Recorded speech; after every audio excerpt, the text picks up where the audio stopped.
ஒன்பது கோளும் ஒன்றாய் காண பிள்ளையார் பட்டி வர வேண்டும். வினைகள் எல்லாம் தூளாய் போக விநாயகனை தொழ வேண்டும்.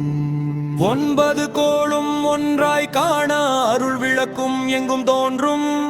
கற்பக மரமாய் காப்பவன் கணபதி பாதம் சேர வேண்டும். அங்கு கற்பக விநாயகர் சந்நிதி மே அருளின் ஒளி வீசும் காலமே. சூரிய சந்திரன் சாட்சியாய் நின்று சூழ்ந்திருக்கும் ஆனந்த வேளையே. செவ்வாய் சுக்கிரன் சேவை செய்ய புதன் குரு பார்வை தர. சனி ராகு கேது கூட சாய்ந்து நிற்கும் தெய்வ இடம். ஐந்து முகம் போல அருள் தரும் கணபதி ஐயப்பன் போலும் ஆனந்தம் தருவான். பிடித்த வினைகள் பிணி எல்லாம் ஓடும் பிள்ளையார் பெயரை சொன்னாலே. மூலாதாரத்தில் மூச்சாய் நிற்கும் மூல மந்திரம் அவன் நாமம்.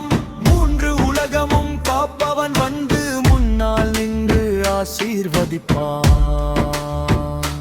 விநாயகா விநாயகா வீணை தீர்க்கும் தாயகா பிள்ளையார் பட்டி ஆண்டவா. பிணேறி தரும் நாயகா எல்லில் தோன்றிய கருணை வடிவம் காலம் கடந்தும் காப்பவன். வள்ளல் மனதில் வாழும் தெய்வம் வாழ்வு முழுவதும் வழிகாட்டுவான். நவகிரகம் எல்லாம் நமக்காக நின்று நன்மை தரும் அந்த நேரம். பிள்ளையார் பட்டி சென்றால் போதும் பிறவி சுழலும் முடியும் ஓரம். ஒன்பது கோளும் ஒன்றாய் காண பிள்ளையார் பட்டி வர வேண்டும்.